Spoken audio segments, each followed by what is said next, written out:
السلام علیکم فرینڈز، آج کے ویلاگ میں انڈس ریور کے قرب و جوار کا علاقہ چاچڑا شریف کے پاس وہ آپ کو دکھائیں گے، اور کچھ بوٹنگ وغیرہ بھی آپ کو نظر آئے گی۔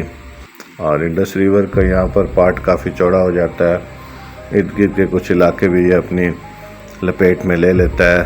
تو اس کے بعد پھر ہم آپ کو رجحان مزاری کی زندگی دکھائیں گے کہ رجحان مزاری میں موسم کے، مٹی کے، زمین کے کیسے حالات ہیں۔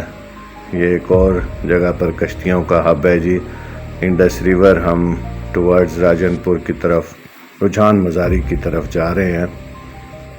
تو مختلف ملاحوں نے کشتیاں کھڑی کی ہوئی ہیں، اصل میں پیچھے آبادیاں ہیں جو کہ زیر آب آ جاتی ہیں جب انڈس اپنا تھوڑا سا پیٹ بڑا کرتا ہے، تو پھر انہی کشتیوں کی مدد سے ہی وہاں تک پہنچا جاتا ہے۔ جو لوکلز ہیں ظاہری بات ہے وہ اپنے گھروں کو تو نہیں چھوڑ سکتے، تو گھر تھوڑا اونچا کر کے بنے ہوئے ہیں، تو اس لیے وہ زیر آب نہیں آتے۔ تو یہی کشتیاں ہی پھر ٹرانسپورٹیشن کا ان کے لیے ذریعہ بچ جاتی ہیں۔ تو ان کے اوپر پاکستان کے جھنڈے بھی لگے ہوئے ہیں۔ بڑا دل فریب منظر یہ پیش کرتی ہیں، کیونکہ سندھ اپنے پورے عروج پر ہے، اگست کا مہینہ ہے، تو اسی مہینوں میں فل فلڈڈ واٹر آتا ہے۔ نہیں جی، ہم رجحان مزاری پہنچ چکے ہیں۔ یہاں کی لینڈ بڑی ڈرائی قسم کی ہے، چونکہ اکثر دریا کا پانی یہاں آ جاتا ہے۔ تو اونٹ لوگوں نے بہت زیادہ کثرت سے پالے ہوئے ہیں، ایسے چھوٹے چھوٹے دیسی سے واڑے بنا دیے ہیں اور ان کے اندر اونٹ پالے ہوئے ہیں۔ ماشاءاللہ اونٹوں کی اچھی خدمت کرتے ہیں، اسی لیے اونٹ ان کے کافی صحت مند ہیں۔ تو لوگوں کی لائف بڑی سمپل ہے، اور یہ اکاں کے درخت یہاں پر کثرت سے اگے ہوئے ہیں، ککر بھی مل جاتا ہے، لیکن یہ جو پودے ہیں یہ یہاں کے بہت زیادہ کثرت سے پائے جاتے ہیں، اور انہی کے نیچے ہی اونٹوں کو اور مختلف مال مویشیوں کو باندھ دیتے ہیں۔ بادل کچھ آئے ہوئے ہیں، اس لیے موسم کی تمازت بہت کم ہے۔ ادروائز رجحان میں چونکہ زیادہ تر لینڈ بیرن ہے، تو موسم بڑا ہارش اور ٹف ہوتا ہے، اور کچھ ارد گرد جو انڈس کا پانی آیا ہوا ہوتا ہے اس کی وجہ سے ہیومیڈیٹی بہت زیادہ ہوتی ہے۔ یہ جی ایک خاص قسم کی جھاڑی یہاں پر اگتی ہے جسے ون کہا جاتا ہے۔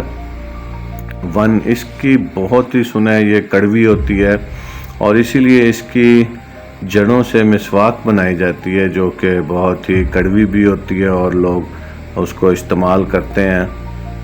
اس بوٹی کو صرف اور صرف اونٹ کھاتا ہے، اس کے علاوہ کوئی بھیڑ بکری اور کوئی جانور بھی اس کو منہ نہیں لگاتا، اس کے کڑوا ہونے کی وجہ سے۔ لیں جی، بچے صبح صبح کرکٹ کھیل رہے ہیں، اور ارد گرد آپ کو رجحان میں یہ والی جھاڑیاں، بش ٹائپ پودا بہت زیادہ نظر آتا ہے، اور لش گرین پلانٹ ہے یہ۔ پانی کی حالانکہ کمی ہے شاید، لیکن انڈر گراؤنڈ واٹر لیول میں بھی بہتر ہو، تو اسی وجہ سے یہ لش گرین ٹیکسچر اختیار کر لیتا ہے۔ تو یہ دور سے ہی اپیل کرتی ہیں، یہاں کی لائف کا یہ بڑا خاص حصہ ہے یہ والی بوٹیاں، انہی کی وجہ سے یہاں پہ سبزہ نظر آتا ہے، ورنہ زیادہ تر رجحان کی لینڈ بیرن ہے۔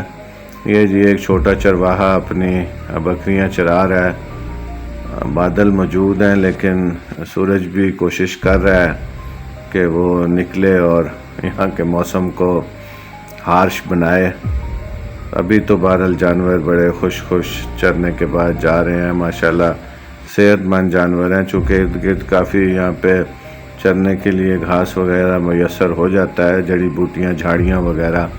پلانٹس زیادہ نہیں ہیں۔ اگر اس علاقے کے لوگ ککر کے بیچ کی شاورنگ کریں، چھوٹے چھوٹے گڑھے کھود کر جن میں بارش کا پانی بھی جمع ہو جائے، تو اچھا سسٹم رہ جائے گا۔ یہ انکل جی جناب ہمیں گائیڈ بھی کر رہے ہیں اور ہاتھ بھی ہلا رہے ہیں جی۔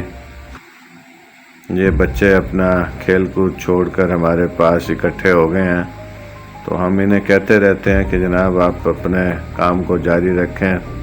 یہ بھی آپ سب کو ہینڈ ویو کر رہے ہیں۔ یہ وہ کہاں کے پودے ہیں جن کا میں نے کہا۔ کیکر کا پودا اس پودے کی نسبت بہتر ہے، اس کے اوپر تھوڑا یہ ارغوانی رنگ کے پھول نکل آتے ہیں جو کہ خوبصورت بناتے ہیں اس کو۔ کھجور کے پودے بھی کہیں کہیں خال نظر آ جاتے ہیں، لیکن سب سے بیسٹ یہ ہے کہ یہاں پر ککر کے پلانٹس اگائے جائیں جو کہ بڑا سخت جان اور ایک اچھا قسم کا ٹیکسچر بھی اختیار کرتا ہے اور جس کی چھاؤں بھی کافی گھنی ہوتی ہے. ملتے ہیں پلانٹس لیکن ککر کے بہت کم. اونٹوں کو آپ دیکھ سکتے ہیں جی صبح صبح چرنے آ گئے ہیں. اونٹ یہ بوٹیاں ہنسی خوشی کھا لیتے ہیں. اونٹ ماشاءاللہ اس علاقہ میں بہت صحت مند ہیں. ہم آپ کو اگلے آنے والے ویلاگز میں بھی دکھاتے رہیں گے. یہ لوگ اونٹوں کو خصوصی طور پر پالتے ہیں اور اس سے یہ ہے کہ میلے ٹھیلوں میں بھی لے جاتے ہیں اور دوڑ میں بھی اونٹوں کو یہ استعمال کرتے ہیں. بڑی ہیوی قسم کی مقابلے ہوتے ہیں جن میں اچھا ہیوی انعام رکھا جاتا ہے. یہ گاؤں کی ایک مسجد ہے جناب، چونکہ تھوڑا سا سیم کا مسئلہ ہے اس لیے یہاں پر اس کا کلر کچھ تھوڑا سا اڑ گیا ہے.